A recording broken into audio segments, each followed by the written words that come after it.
When I started printing, the first contact I had with was through embossing, die-cut embossers, because they were the first printing presses I could get hold of that were anything like a printing press. I discovered that they could do something quite extraordinary. That means they come with little folders that make little embossings, intricate embossings into paper, in indelible little designs, and they are exquisite. And I wanted to do printing, but I discovered that it could do this, and I knew that I had to find a way to do that myself. Now, I didn't realize what the difference was between that embossing was only a certain length. I had the idea that they were all, that it would be a varied shape, and that everyone would want to impress paper like this, and everyone would have their own way to do it. But it turns out that no one does. I haven't been able to find anyone who can make their individualized folders that impress paper. Now, the ones I initially designed I could use with embossing devices, but since I've got various printing presses, upright ones and etching presses, and ones that I've made myself, pressing down or from through rolling through, like this one, and I found that my soft embossing folders, soft impression folders, weren't very good for that, because they were the etching press would push them would stretch them into oblivion. So I eventually decided that I would find a way to be able to put them through my etching press. So I designed a hard structure in which I would place the engravings and the mold of the engraving.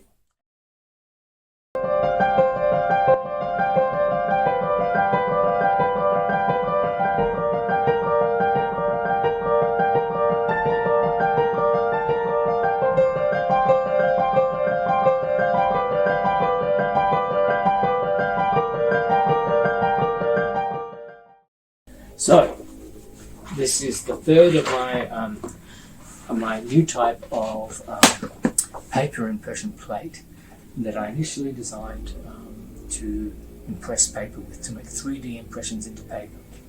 This is the original, which I melted and carved and used rotary multi-tool to make a 3D furrows and curves in various places, but particularly with a pyrography gun with a temperature control, or a soldering iron with a temperature control.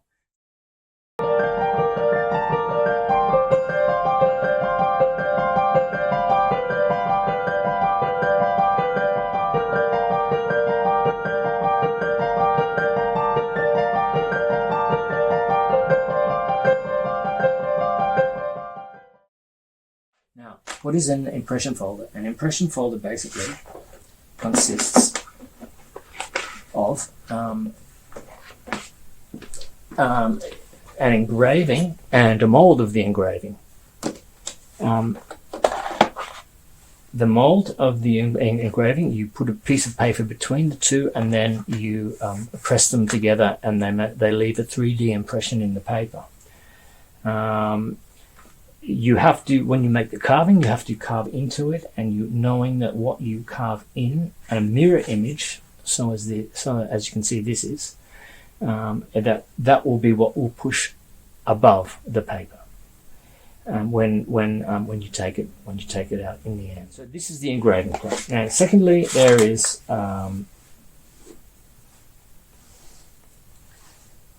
you have the mold which pushes up where the other one has pulled down, and then in this case I have the mold of the mold.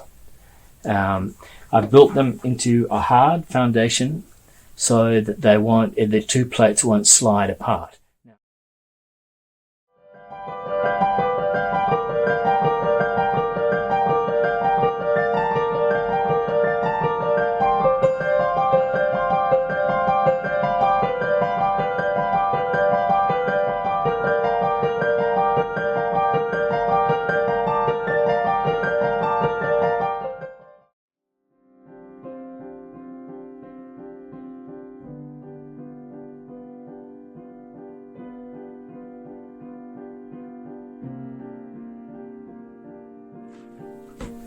scented water is what I normally use.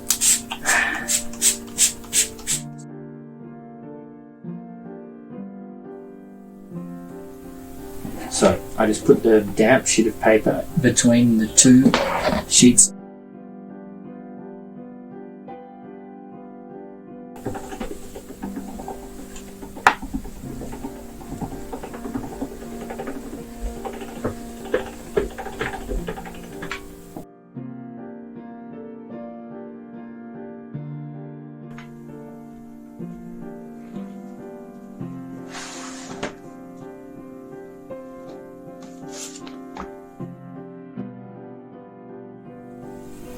Yeah, well, it's probably hard to see, but you can see every little fissure in the design.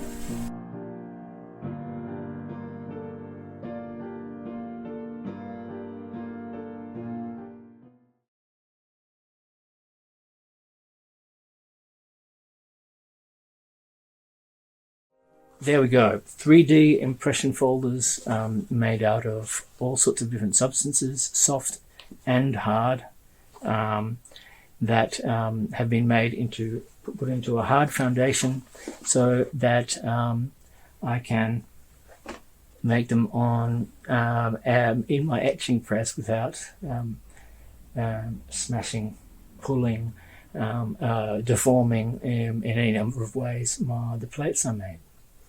My final observation is that if I ruin my plates, no problem. I can make new molds of the original, because you keep the original engraving, put it to the side, and you can make any number of copies of it later.